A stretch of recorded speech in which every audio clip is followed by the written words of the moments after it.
Dear students, जिस प्रकार से हमने पहले ज्यामितीय रचनाओं के बारे में पढ़ा, आज हम अगली ज्यामितीय रचना चतुर्भुज अर्थात क्वाड्रिलेटरल के बारे में पढ़ेंगे। चतुर्भुज कितने प्रकार के होते हैं, उनकी क्या क्या विशेषताएं होती है, इन सब के संबंध में हम चर्चा करेंगे। सबसे पहले परिभाषा से शुरू करते हैं। किसी समतल में चार भुजाओं से घिरी बंद आकृति को चतुर्भुज कहते हैं। समतल का तात्पर्य क्या होता है कि चतुर्भुज यदि हम देखें तो यदि हम बोर्ड पे बनाएं, अपनी कॉपी पर चतुर्भुज बनाएं, यदि हम किताब में चतुर्भुज बनाएं, किसी दीवार पर बनाए चार भुजाओं से घिरी बंद आकृति को, तो उस चार भुजाओं से घिरी बंद आकृति को हम चतुर्भुज कहेंगे। चतुर्भुज को किसी समतल में होना आवश्यक है। यदि वो समतल में रहेगा तो वो चतुर्भुज रहेगा। फॉर एग्जाम्पल मैं आपके सामने ये अगर पेपर लेता हूं और यदि मैं कहूं कि ये चतुर्भुज है, तो ये चतुर्भुज नहीं है, ये चतुर्भुज के प्रकार का है। चतुर्भुजाकार बोल सकते हैं हम इसे, लेकिन चतुर्भुज को बनाने के लिए हमें किसी समतल की आवश्यकता होगी। मैं सबसे पहले एक चतुर्भुज ड्रॉ कर लेता हूं, आप उसे देखेंगे। तो ये चतुर्भुज हम बना लेते हैं।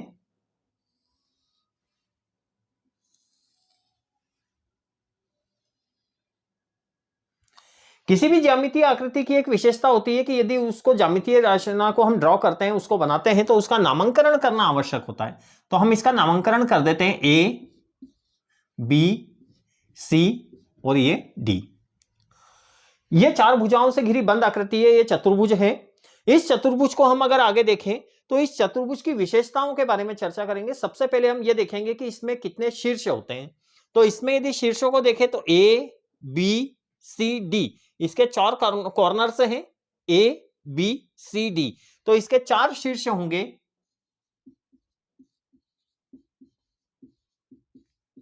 इसके चार शीर्ष हैं ए, बी, सी और चौथा डी। चार शीर्ष के बाद बात आती है कोणों की। तो यदि इस चतुर्भुज को हम देखें तो इसके अंदर चार कोण हैं। इसके अंदर चार कोण कौन कौन से हैं? कोण ए, कोण बी, कोण सी और कोण डी। चारों कोणों के बारे में हम लिखते हैं तो इसमें है चार कोण। कोण ए, कोण बी, कोण सी और कोण डी। चार शीर्ष चार कोणों के बाद चतुर्भुज में जो अगली चीज है, चार भुजाएं हैं। परिभाषा से ही स्पष्ट है, चार भुजाओं से घिरी बंद आकृति। तो चार भुजाओं से घिरी बंद आकृति, तो चार भुजाएं कौन कौन सी होगी, इसके नाम के बारे में हम देखते हैं। A B, B C, C D, और अगर क्लॉकवाइज ही चलते हैं तो अगली भुजा होगी डी ए। इस प्रकार से चार भुजाएं हैं हमारे पास।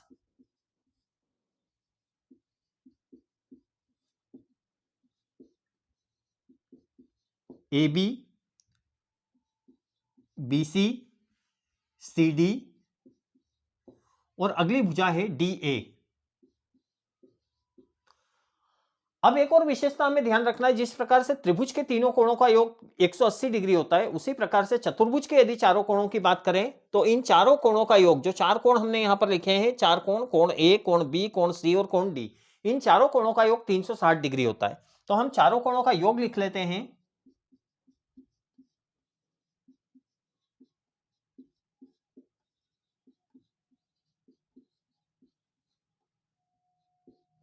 कोण ए प्लस कोण बी प्लस कोण सी प्लस कोण डी, इन चारों कोणों का योग रहेगा 360 डिग्री। चारों कोणों के योग के बाद यदि हम बात करें तो इस चतुर्भुज में एक और विशेषता रहेगी कि इस चतुर्भुज में यदि मान लीजिए हम सम्मुख आमने सामने के दो शीर्षों को मिला देते हैं, यदि ए पॉइंट को सी पॉइंट से मिला दूं, मैं ए शीर्ष को सी से मिला दूं, या मैं बी को डी से मिला दूं, तो इस प्रकार से सम्मुख शीर्षों को मिलाने पर, सम्मुख बिंदुओं को मिलाने पर जो भुजा हमें प्राप्त होती है, जैसे एसी प्राप्त हुई, और यदि मैं बी को डी से मिला दूं तो बीडी प्राप्त होगी, तो ये दोनों भुजाएं कहलाते हैं चतुर्भुज के विकर्ण। तो चतुर्भुज के विकर्ण कौन कौन से हैं? दो विकर्ण होते हैं चतुर्भुज में, तो ये दो विकर्ण रहेंगे। आकृति के अनुसार यदि हम देखें तो पहला विकर्ण रहेगा हमारा AC और दूसरा विकर्ण रहेगा हमारा BD। एक और विशेषता अगर आप ध्यान से देखें तो एक त्रिभुज में यदि एक विकर्ण खींच दिया जाए तो वो चतुर्भुज जो है वो दो त्रिभुजों में बढ़ जाता है। किसी भी चतुर्भुज में यदि एक विकर्ण हम बना दें तो उसके अंदर दो त्रिभुज निर्मित हो जाते हैं। देखें हम जरा ध्यान से, एक त्रिभुज बनेगा हमारा ABC दूसरा त्रिभुज बनेगा हमारा ACD। ये दो त्रिभुज बन गए। तो त्रिभुज की हम विशेषता जानते हैं कि त्रिभुज के तीनों कोणों का योग 180 डिग्री होता है, हमने त्रिभुज में पढ़ा है। तो यदि हम इसे देखें तो इस त्रिभुज के तीनों कोणों का योग 180 डिग्री होगा, और ऊपर जो त्रिभुज बन रहा है ACD, इसमें भी तीनों कोणों का योग 180 डिग्री होगा। और 180 डिग्री और 180 डिग्री अर्थात इन दोनों त्रिभुजों के कोणों का योग कितना हो जाएगा? 360 डिग्री। इस प्रकार से इन चारों कोणों का योग 360 डिग्री होता है। ये त्रिभुज और चतुर्भुज में कोरिलेशन हम बता सकते हैं। अब हम इसके बाद चतुर्भुज के प्रकारों के बारे में अध्ययन करेंगे। चतुर्भुज को कितने भागों में विभाजित किया जा सकता है, कितने वर्गों में विभाजित किया जा सकता है, उसके बारे में हम अध्ययन करेंगे।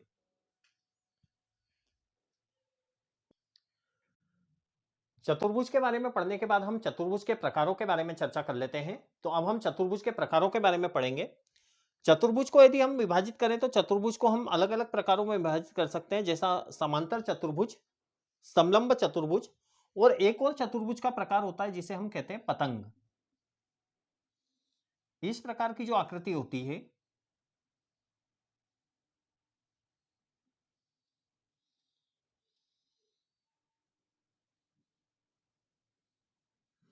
इस प्रकार की आकृति को हम कहेंगे पतंग। इसका नाम दे देते हैं A, B, ये C और ये D। तो यदि हम इसको भी देखें तो ये चार भुजाओं से घिरी बंद आकृति है, इसलिए ये चतुर्भुज है। और इसमें भी यदि हम देखें तो चार कोण बन रहे हैं, एक कोण ये, एक कोण ये, एक कोण ये, और एक अगला कोण जो बन रहा है वो इस प्रकार से। तो चार भुजाओं से घिरी बंद आकृति है, तो ये भी एक चतुर्भुज है और इसको कहा जाता है पतंग। अब चतुर्भुज के प्रकारों को यदि ध्यान से देखें तो सबसे पहला चतुर्भुज होता है समांतर चतुर्भुज। समांतर चतुर्भुज को हम समझने का प्रयास करते हैं। समांतर चतुर्भुज एक ऐसा चतुर्भुज होता है जिसकी सम्मुख भुजाएं बराबर होती है और समांतर होती है। यदि हम इसको ध्यान से देखें तो ये दोनों भुजाएं समांतर है। समांतर मतलब यदि हम इसको कैसे भी आगे बढ़ाएं, ये एक दूसरे को प्रतिच्छेद नहीं करेगी। ये भुजाएं भी सम्मुख भुजाएं हैं, समांतर है, यदि हम इसको आगे बढ़ाएं ये एक दूसरे को प्रतिच्छेद नहीं करेगी। तो इसकी सम्मुख भुजाएं समांतर होती है और साथ साथ इसकी सम्मुख भुजाएं बराबर होती है। इसको हमने इंडिकेशंस के माध्यम से दर्शाया है। जैसे मान लीजिए आपकी एडी भुजा जो है वो बीसी के बराबर है, तो ये दो दो लाइन खींची हुई है, मतलब बराबर है। और यदि इसको इस तरफ की भुजाएं देखें तो ए बी भुजा बराबर है सी डी के, तो इसके ऊपर एक एक लाइन से हमने इसको मार्क किया है, दर्शाया है। कोणों को यदि देख ले तो इसके सम्मुख कोण बराबर होते हैं, कोण बी बराबर कोण डी के, और कोण ए बराबर रहेगा कोण सी के। तो इस प्रकार की आकृति समांतर चतुर्भुज कहलाती है। अब समांतर चतुर्भुज को हम विभिन्न प्रकार के में वर्गीकृत कर सकते हैं।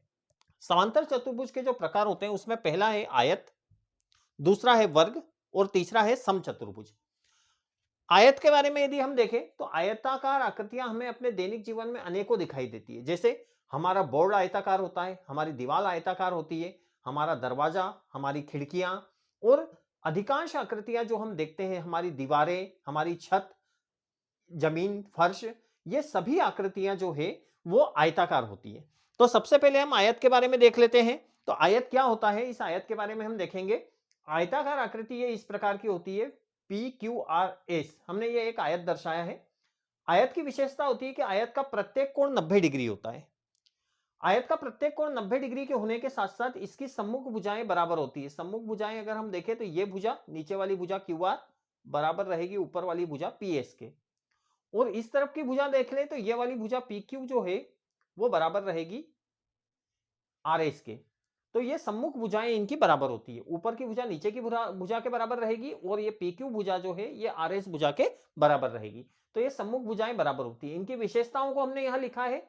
आयत प्रत्येक कोण समकोण होता है, अर्थात 90 डिग्री होता है। सम्मुख भुजाएं बराबर होती है। सम्मुख भुजाएं यदि हम देखें तो पीएस बराबर रहेगी क्यू आर के, पीएस ये पी क्यू भुजा जो है वो बराबर रहेगी आर एस के, और उसके बाद पीएस भुजा जो है वो बराबर रहेगी क्यू आर के। एक और विशेषता, चूंकि हम समांतर चतुर्भुज का ही वर्गीकरण यहां पर पढ़ रहे हैं, तो सम्मुख भुजाएं समांतर रहेगी। तो सम्मुख भुजाएं समांतर कौन कौन सी होगी? पी क्यू समांतर होगी आर एस के, पी क्यू जो है वो समांतर है आर एस, पीएस जो है वो समांतर है क्यू आर के। हमने आगे पीछे लिख दिया है, पी क्यू समांतर आर एस के और पीएस समांतर है क्यू आर के। उसके बाद यदि विकर्ण की बात करें तो पी को यदि आर से मिला दे तो विकर्ण बनेगा पी आर, और क्यू को यदि एस से मिला दे तो विकर्ण बनेगा क्यू एस। ये दोनों विकर्ण इसके बराबर होते हैं। तो विकर्ण बराबर होते हैं, कौन कौन से बराबर होते हैं? पी आर बराबर होगा क्यू एस के। तो इस प्रकार से आयत के विकर्ण बराबर होते हैं।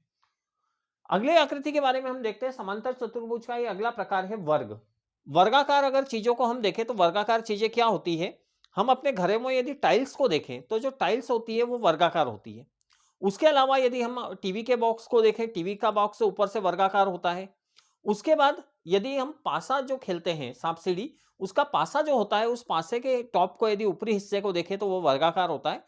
तो ये वर्ग होता है। वर्ग की विशेषता होती है कि वर्ग की चारों भुजाएं आपस में बराबर होती है और चारों भुजाएं बराबर होने के साथ साथ प्रत्येक कोण इसका समकोण होता है, अर्थात 90 डिग्री होता है। यदि हम इस तरह से एंगल को दर्शाते हैं तो ये एंगल 90 डिग्री का होगा। तो ये 90, ये 90, ये 90 और ये 90, चारों कोण इसके 90 डिग्री के होंगे। चारों कोणों का योग वही 360 डिग्री हो जाएगा यदि 90-90 रहेंगे।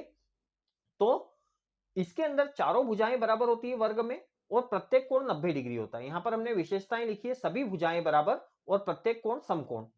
उसके बाद एक और चीज, चूंकि हम समांतर चतुर्भुज का ही वर्गीकरण देख रहे हैं, इसलिए इसकी सम्मुख भुजाएं समांतर होगी। यदि हम इसको ऊपर की ओर ले जाएं दोनों भुजाओं को और इन भुजाओं को ऐसे ले जाएं तो ये एक दूसरे को कहीं भी प्रतिच्छेद नहीं करेगी, अर्थात सम्मुख भुजाएं समांतर होती है। इसके विकर्ण बराबर होते हैं। वर्ग जो है उसके विकर्ण यदि मैं P को R से मिलाऊं और उसके बाद Q को S से मिलाएं तो ये विकर्ण आपस में बराबर रहेंगे। तो हम जरा इसको देख लेते हैं कि विकर्ण कौन कौन से इसके। तो पहला विकर्ण बनेगा PR, ये बराबर रहेगा दूसरे विकर्ण QS के। तो ये विकर्ण आपस में बराबर रहेंगे। इसके बाद हम अगली समांतर चतुर्भुज की विशेषता देखते हैं, वर्गीकरण देखते हैं, वो होता है समचतुर्भुज। समचतुर्भुज क्या होता है? समचतुर्भुज की आकृति को हम बनाया है यहां पर हमने। समचतुर्भुज है हमारा PQRS। समचतुर्भुज एक तरह का वर्ग को ही हम दूसरे रूप में पढ़ रहे हैं, लेकिन वर्ग में प्रत्येक कोण 90 डिग्री होता है और समचतुर्भुज में प्रत्येक कोण 90 डिग्री नहीं रहेगा। विशेषताओं की बात करें, समचतुर्भुज की सभी भुजाएं बराबर होती है, वर्ग के जैसी ही प्रॉपर्टीज है, वर्ग के जैसी ही विशेषताएं हैं, सभी भुजाएं बराबर। लेकिन चेंज कहां आ रहा है, इसके प्रत्येक कोण बराबर नहीं रहेंगे, प्रत्येक कोण समकोण नहीं होंगे। विशेषताएं देखें, सम्मुख कोण बराबर रहेंगे, P बराबर रहेगा R के, कोण P बराबर R के, इसको हमने एक एक मार्क किया है। और कोण Q बराबर रहेगा S के, Q को हमने और S को डबल डबल मार्क किया है, मतलब कोण Q बराबर रहेगा S के। तो सभी भुजाएं एक तो बराबर होती है, दूसरा सम्मुख कोण बराबर होते हैं, तीसरा सम्मुख भुजाएं समांतर होती है। मैंने फिर बताया आपको, समांतर चतुर्भुज के ही प्रकारों के बारे में हम अध्ययन कर रहे हैं, इसलिए इसकी सम्मुख भुजाएं समांतर रहेगी। इनको हम आगे बढ़ा दें या इनको आगे बढ़ा दें, भुजाएं समांतर होगी। अगला, विकर्ण एक दूसरे को समकोण पर समद्विभाजित करते हैं। यदि मान लीजिए मैं P को R से मिलाऊं और Q को S से मिलाऊं, तो दोनों विकर्णों को यदि हम खींचते हैं तो दोनों विकर्णों को खींचने पर दोनों विकर्ण एक दूसरे को समकोण पर समद्विभाजित करते हैं। इसके बाद समलंब चतुर्भुज महत्वपूर्ण चतुर्भुज है। बहुत सारी आकृतियां इस प्रकार से दिखाई देती है, जैसे हमारे खेत होते हैं, जमीन होती है और कई आकृतियां होती है, वो समलंब चतुर्भुज के आकार की होती है। समलंब चतुर्भुज को यदि देखें तो ये एक ABCD आकृति बनाई है समलंब चतुर्भुज। इस समलंब चतुर्भुज में क्या होता है, एक विशेषता होती है कि इसकी सम्मुख भुजाओं का एक युग्म जो होता है वो समांतर होता है। सम्मुख भुजाओं का एक युग्म समांतर रहेगा, अर्थात AD जो है वो समांतर रहेगी BC के, AD समांतर BC के। इसके अलावा समांतर चतुर्भुज की ये दोनों भुजाएं जो है वो अन्य दो भुजाएं समांतर नहीं होती है और इसका बराबर होना भी आवश्यक नहीं है। तो इस प्रकार से ये जो आकृति होती है ये कहलाता है समलंब चतुर्भुज। और एक जो चतुर्भुज का प्रकार है वो पतंग है, जो कि इस प्रकार की आकृति होती है। इस प्रकार की आकृति को हम चतुर्भुज कहेंगे और इसका नाम हम देते हैं पतंग। आप यदि चतुर्भुज और इसके प्रकारों के बारे में यदि अपने नोट्स बनाना चाहते हैं तो आप इसका स्क्रीनशॉट ले सकते हैं। धन्यवाद।